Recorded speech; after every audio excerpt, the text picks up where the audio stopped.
Brian and Rosa, I'm going to turn it over to you. Wonderful. Thank you. Just give me a minute to share my screen.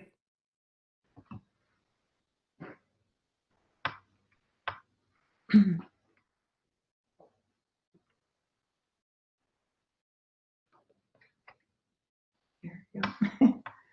Just bringing up. All right. And while we do that, I can start to introduce myself. So I'm Rosa Caputo, CEO and founder of KeyData Associates. Just by way of background, pretty much most of my career has been in IT focused on cybersecurity, working at Ontario Hydro in the first part of my career, and then Bank of Montreal before starting KeyData Associates. And so we're really pleased to be here with a government audience. We're doing a lot of work in the government sector, so we'll share some of the opportunities there with the PAM service, and happy to get your thoughts and questions in the end. So maybe just before we start, a little bit of background, as most of you may not have heard of KeyData. Brian, can we switch to the? Yep, absolutely. I'll get on the ball here. Here we go.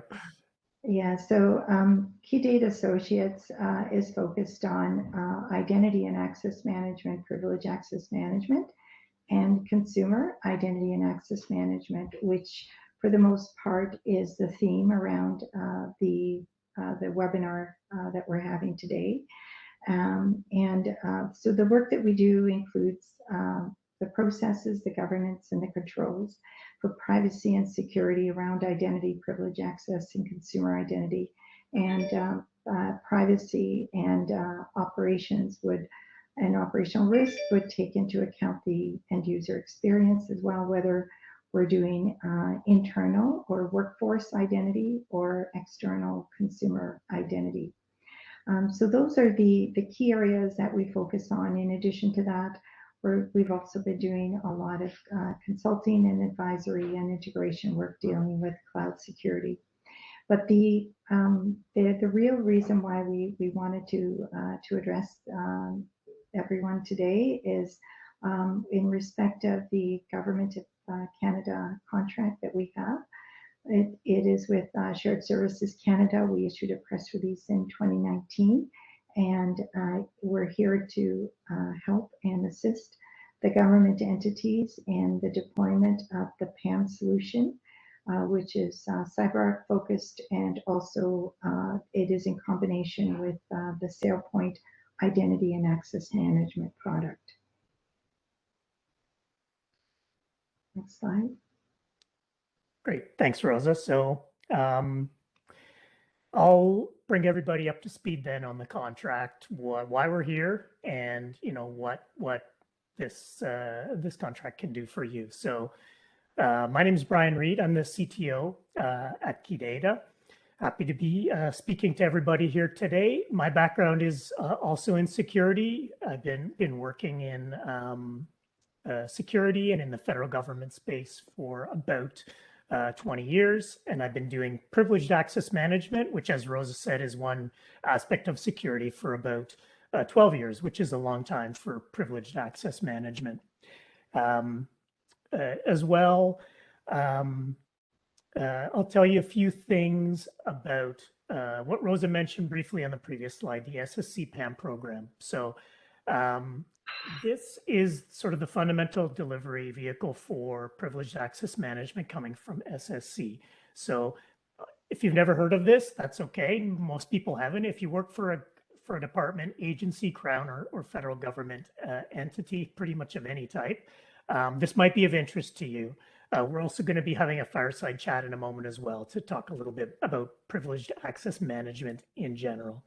So privileged access management, for those of you that know a bit about identity, is the aspect of securing the crown jewel identities of your organization. So privileged access management is concerned with the accounts that administrators and developers and other IT staff use. These are the accounts that can really lead to destruction within your organization. So they require special treatment. So privileged access management is a discipline where we try and take care of these identities. So that having been said, a quick introduction on what PAM is. What is the SSC PAM program? So Shared Services Canada, I'm sure you're familiar with. They have a contract in place. It allows any department, agency, crown, or federal government entity to work through them. You can purchase CyberArk PAM products. CyberArk is the leading vendor in privileged access management right now. And there's a vehicle in place to allow entities to purchase that particular product. It also allows you to purchase professional services, and those professional services are delivered through KeyData. That's how we arrived on the scene. These are experienced people. You can order them up.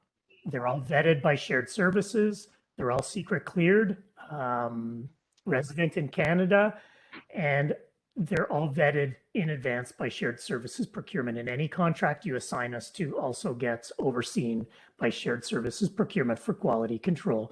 So we're acting on behalf of, as a subcontractor for that organization. And what that means to you is essentially, it's a simple procurement process to call this up. It's an inexpensive product and service call up because Shared Services has done the work of procuring these discounts in advance as part of an RFP process that KeyData was fortunate enough to have won. And most importantly, you can apply these professional services or products to your most challenging identity projects. We've done roadmaps for some of the largest government departments, federal government departments. We've done response to audit findings on privileged access management and identity for other agencies. And we've done some technical implementations, product installations and whatnot. So we don't want to dwell too much on this. We want to get down to, what's, some fundamental issues of privileged access management. I think that's why everyone joined. But if you are interested in these benefits, if you need assistance with PAM or identity, please reach out to Rosa, the contact information on the screen, and there'll be more contact information coming up to get to explore this further. We'd be happy to talk to you about this vehicle and some of the things that we've already done.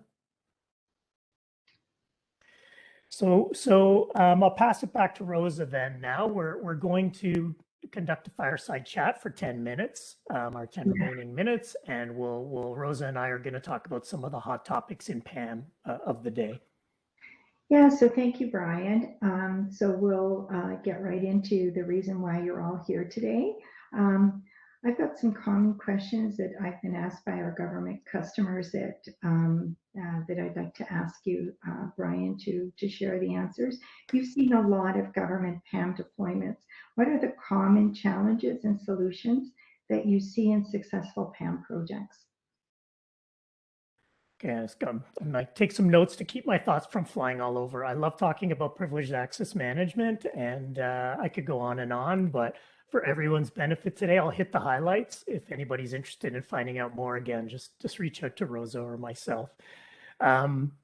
So let's see. So some of the I don't want to be negative, but to paint a clearer picture without a lot of slideware or anything like that, I'm going to talk about two things that I always talk about, two kind of roadblocks that I see to a good PAM program. So I'll focus on the negative first, talking about the pitfalls, and then I'll tell you about how you can overcome those, I guess, as a third point. So the first thing that I see, and I always end up talking to customers about in your privileged access management program, even if you don't really have much of a privileged access program, maybe if you're just interested in privileged access management, the biggest thing is defining your use cases, defining what you are going to do with privilege management. Sounds funny to say because you think that would be the first thing, to cover in any project is what are we going to do with this tool and this program. But surprisingly, with privileged access management, people tend to focus on the tool. What tool do we need to buy? What's the best tool? And I think numerous speakers today have said that, the technology isn't the answer. And I'm just going to reinforce that. What you really need to focus on is what do you want to accomplish? Is this an audit finding result? Is this you need more operational efficiency?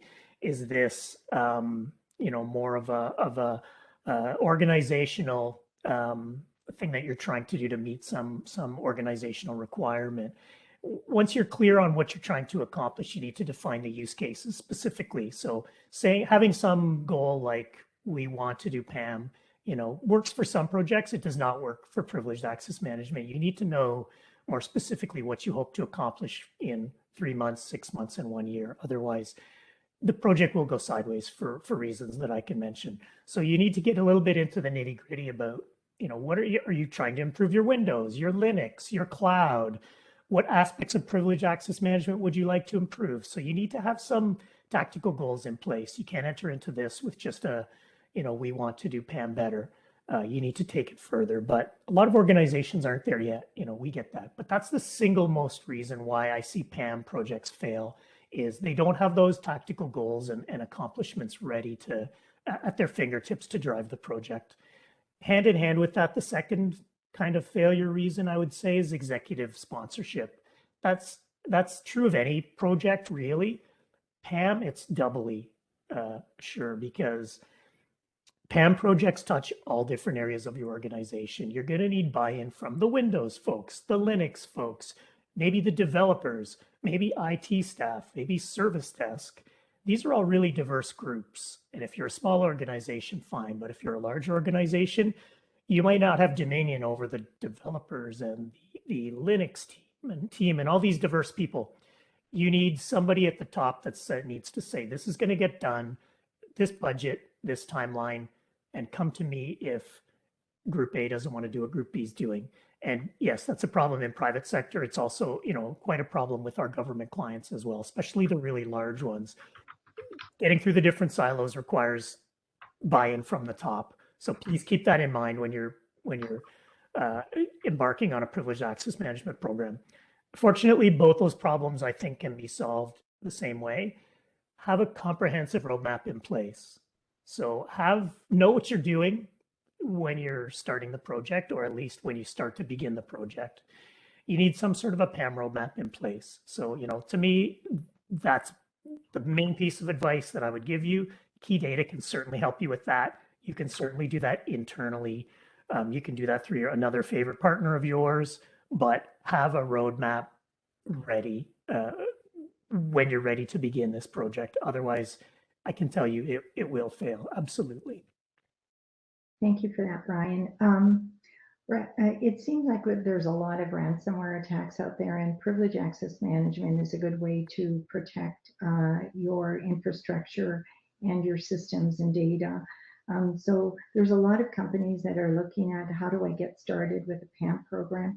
Can you share what you think are good concrete steps for an organization to engage in addressing the PAM issues and the gaps that exist in their environment?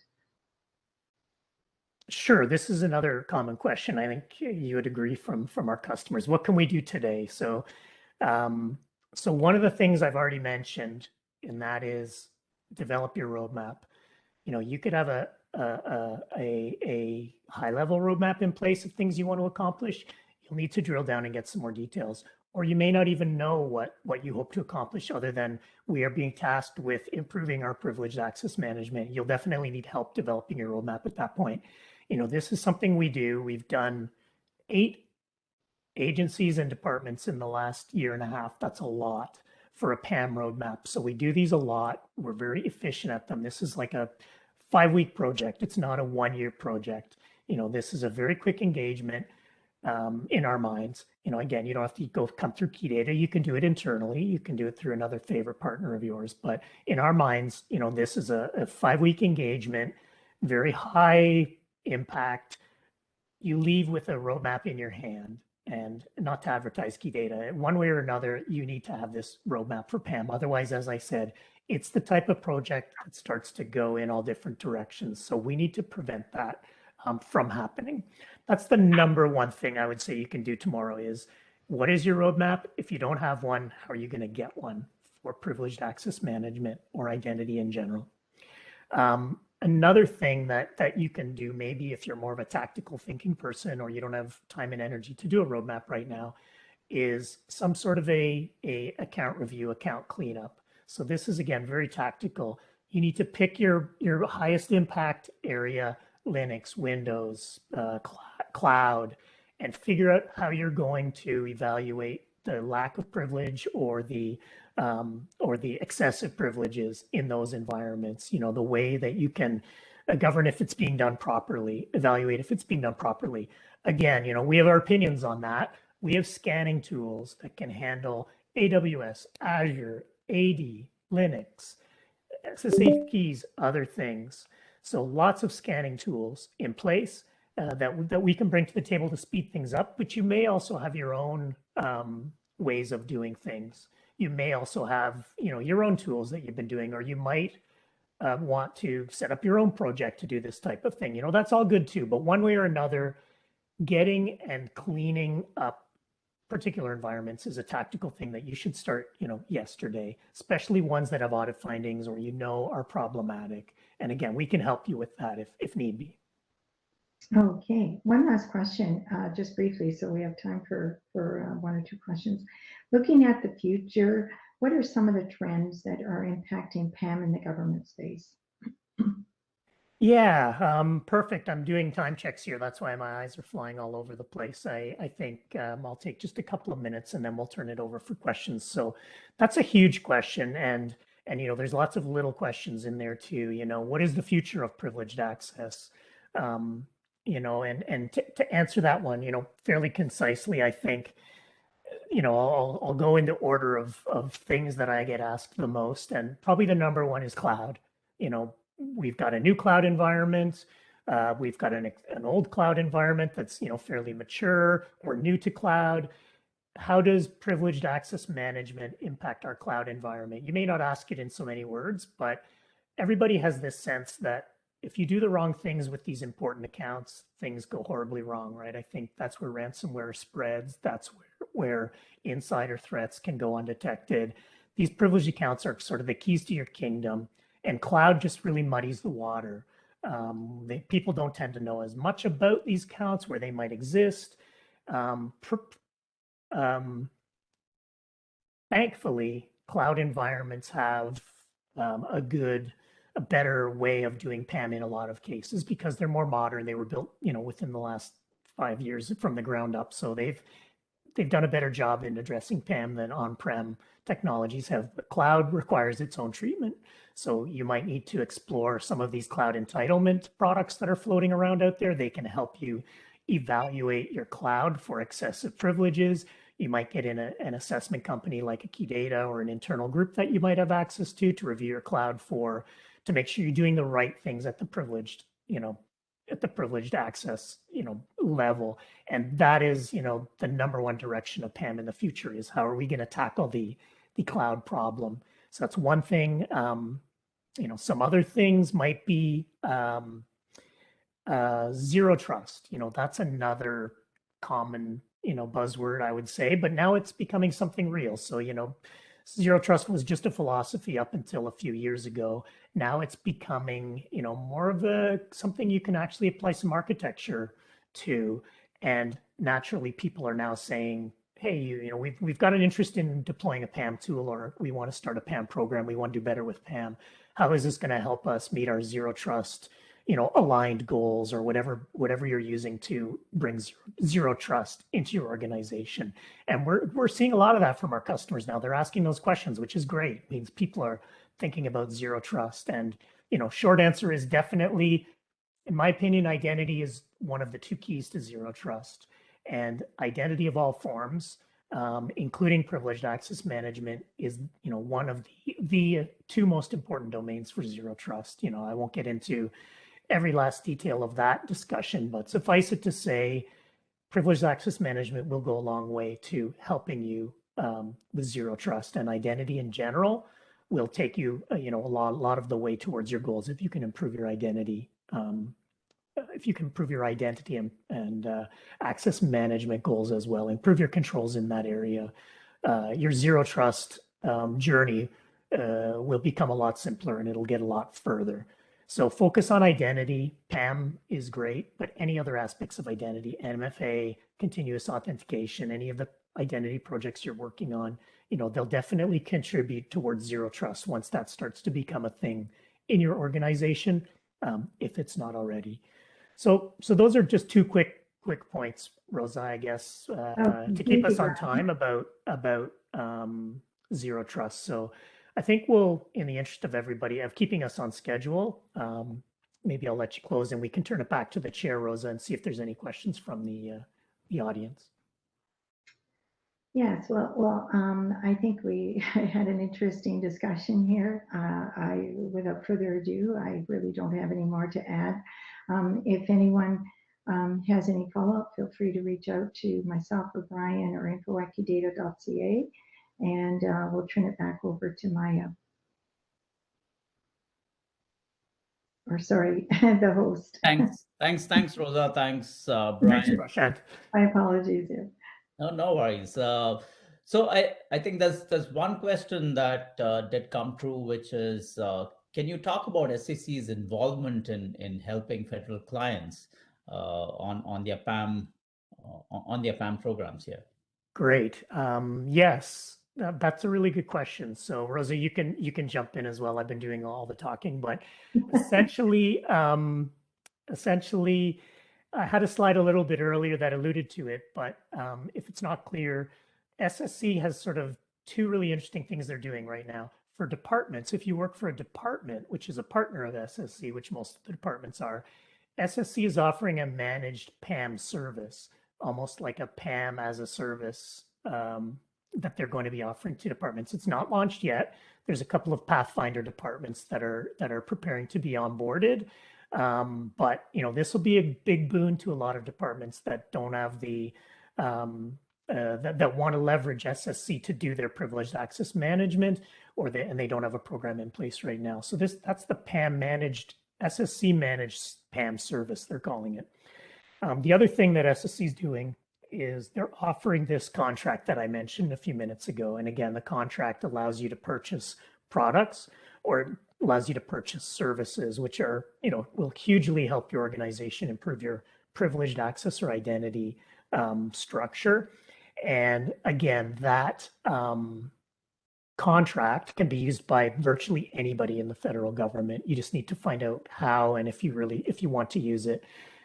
It's easy, it's not expensive. It'll address your PAM service problems by applying really expert people to it. So go ahead and contact Rosa to find out more about that program. And it's all run through SSC. So again, SSC is doing a lot to try and reach out to different federal government entities and improve their privileged access. I commend them for that. Rosa, anything to add on that? I talked again, but yeah. So the program through SSC applies to all the agencies and crown corporations as well, not just the federal government departments. So for those people that are not represented in the government, but rather the agencies can avail themselves of the program as well. Are there any other questions, Prashant? Thank you, Rosa, and thank you, Brian. That was a very interesting insight into the SSC program, as well as a good deep dive on privilege access management. I think PAM is definitely an important aspect in an identity journey for any organization. It's as we say in our line of work, right? That's where the keys to the kingdom lie. And securing them is very important. So thank you so much for the insights that you've shared with our participants. It's our pleasure to be here. Thank you all. All right, so moving on, we're going to jump into